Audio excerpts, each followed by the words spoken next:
Je voudrais aussi témoigner toute ma gratitude au président du Sénat et au président de l'Assemblée nationale pour leur appui dans le cadre du contrôle parlementaire, mais aussi des lois déposées au niveau du Parlement. Je voudrais enfin remercier l'ensemble de la population congolaise dans son ensemble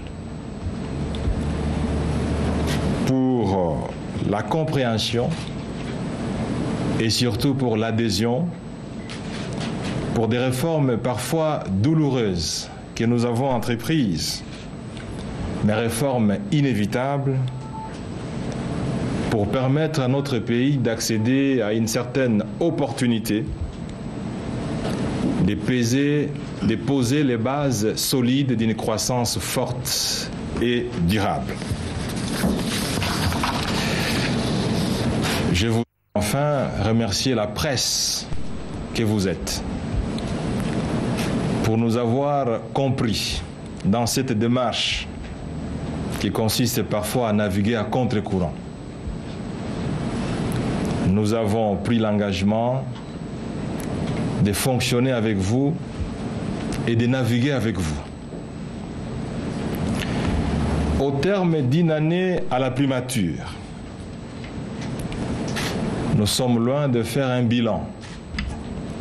Nous essayons de le faire le 9 mai, date d'investiture de l'ensemble du gouvernement.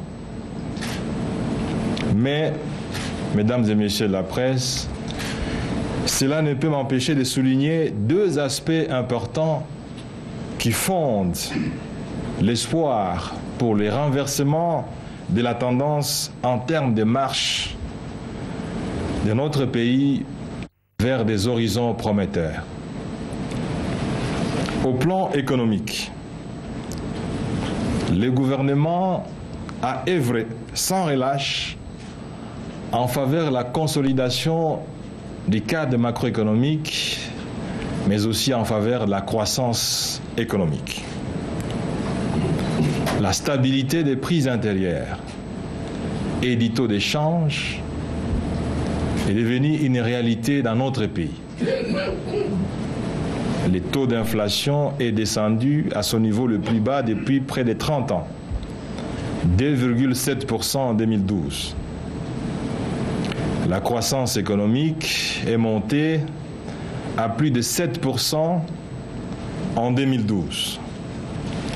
Et elle devait culminer à plus de 8% en 2013.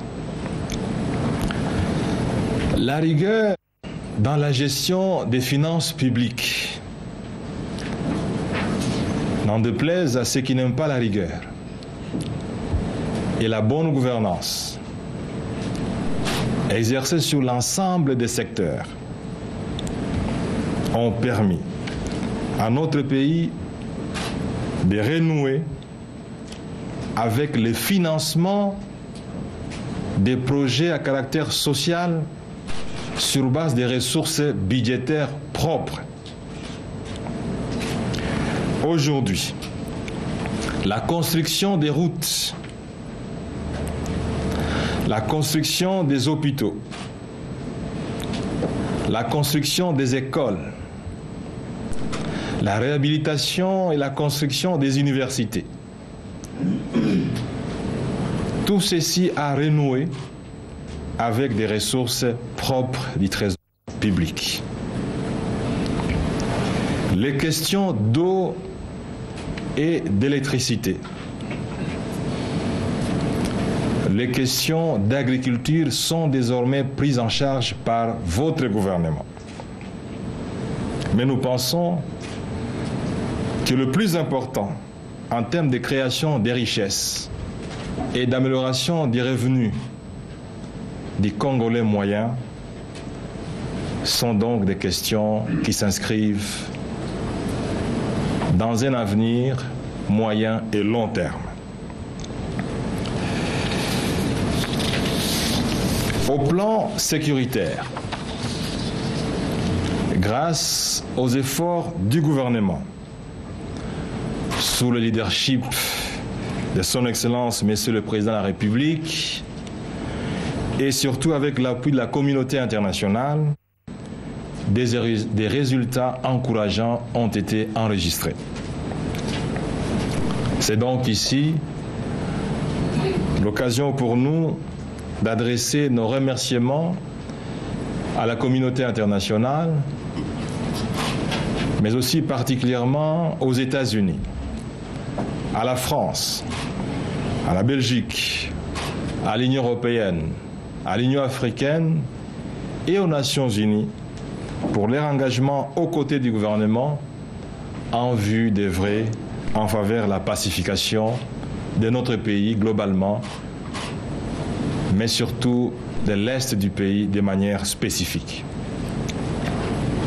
Enfin, mesdames et messieurs de la presse, en termes de perspective, le gouvernement s'engage à poursuivre les réformes dans l'ensemble des secteurs de la vie nationale, y compris les secteurs des mines, le secteur des hydrocarbures et le secteur de la forêt, sous la conduite éclairée du président de la République.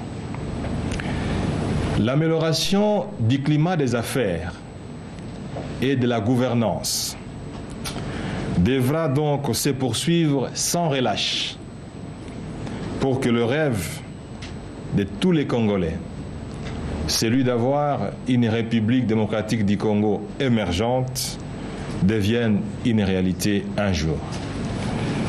Je vous remercie pour votre aimable attention.